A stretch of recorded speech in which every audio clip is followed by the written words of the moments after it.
Here we are with Director of Operations, David Kelly here, and he's what we call the contractor police because he enforces protocol. Now, we believe that you can close 30% more deals if you do a completed offer.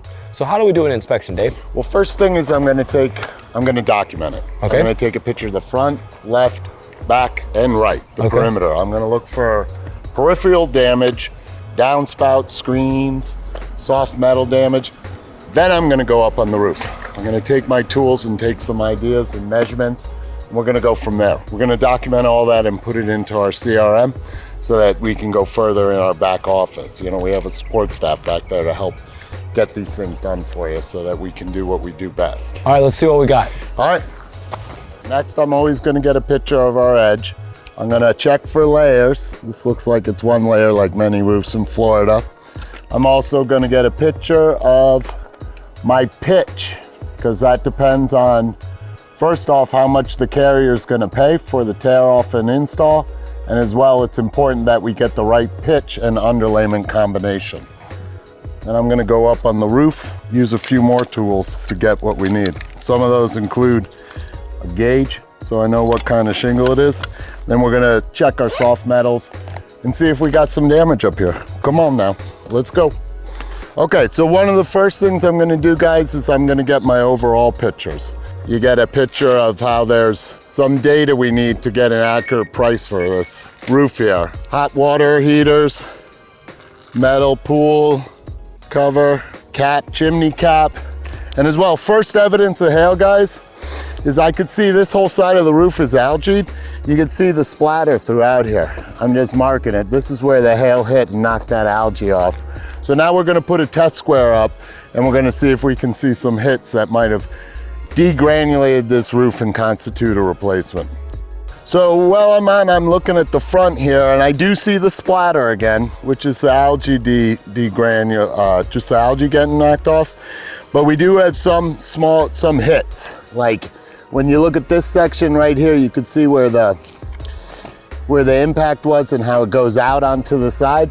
So that would be considered a hail hit. That's a larger one. This would be one too. So they're close to each other. We got one right here, okay? It's not as bad as I would have thought, but we're gonna look on the back of the roof, which was the direction of the storm.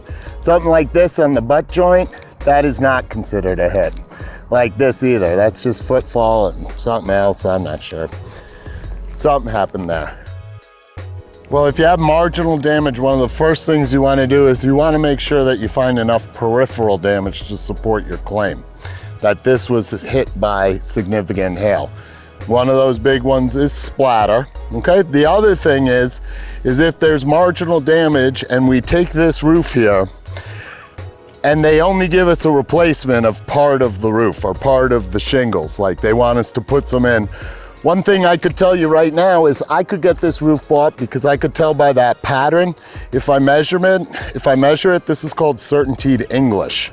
When Certainteed was bought by Saint-Gobain, they went to a metric system. So I could not get this same shingle. It's a discontinued shingle. So if they give me 5-10 shingles, I'm gonna get it replaced. As well, this is an older roof, so it's very degranulated, and I don't want to pull up on one, but if I found a loose one, and I did what they call a brittle test, where I went on here and I bent this, it would be that all the granules would fall off. So any kind of repair that we did would not be able to be done because we'll destroy the shingle that's in front of it, because we'll have to lift this one to get to the nail where we have to put on that one and then re-laminate that one back. So it would just continue on the whole roof. So this roof, in my opinion, again, would fail the brittle test. So not only is it a Certainteed English, which is a discontinued shingle, as well it's older and it's very brittle because of the Florida sun. So this roof right now, even with just these few hits on the front, which is 4 to 5 per 100 square feet, in my opinion, would constitute a full replacement. Another tool you guys always want to have is called a Hag Shingle Gauge, right? Now I could look at this and I could tell you right now what shingle it is because I've been doing it a while, but when I put this on there, right now I'm documenting that's a laminated 30 year, okay? It's pretty obvious though when you look at it, but you never know. You might have a 35, you might have a 50. That will get you more or less money. And as well, I just want to put all this together so that I have it ready when I put together my scope. So I could say this is a 30-year laminated shingle. I got evidence. The next thing is because this roof, to test it for brittleness, we would have to be able to lift this shingle without it delaminating. So the way I do that, is I've seen them do this, is they put this chalk like this across here, and then you just basically lift it up. And then when you see the chalk coming off like that, see how it came off like that? That shows that those granules are falling off. See, that's a full granule. So that just proves that the granules are falling off. I have to really lift this one to the next one. So basically lifting that, and I'm not gonna destroy a roof as it is right now, but in my opinion, this will not pass the brittle test because it's gonna delaminate. And as well, this one, if you look on the back here, come here. I wanna show you how you get it if it's true wind. Like this one was lifted from the wind because see how it tore the granules there? So that's not product failure. That means this granule, this glue stuck, and it was so windy here, it tore that section right off. So that shows that this is damage due to wind. I mean, it has some high nails, it has some defects, but basically, that's part of the marginal damage getting a roof bought right there. All right, one of the most common things guys do is they'll come up on a roof and they'll start circling things like this, like new guys and stuff like that. When you look at a thing like this looking at the peripheral and with these large, huge marks here, this is not damage. This was caused by maybe the installer, and more than likely the installer of this solar heating thing. So they call that footfall, right? The way to easily see that, see how that granule right there? Those are all missing. That looks like an awesome hit, right? But you see all that white stuff? That does not happen with a hail thing. It's more like a crater with a hail thing. So that white fiberglass is a sure indicator.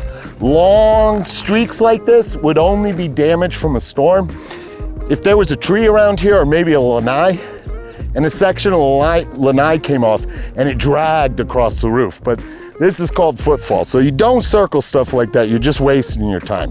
All right, one of the things that everybody needs to realize is that you need a 10 by 10 area. So you see I went a little longer here. I went 15 feet because I didn't want to get down in there. 15 feet, and then I shortened it up a bit. So that's still a 10 by 10 area. It's 100 square feet. So I'm gonna do my best and circle what I can for this lady. I'm looking at some of this. When I put a line, I think it's no good. I'm gonna tell you, because it's certainty to English, it's delaminated. There was hail in this area. It's unprovable. There's peripheral. This ain't a slam dunk, but it's still something we want a professional to check out.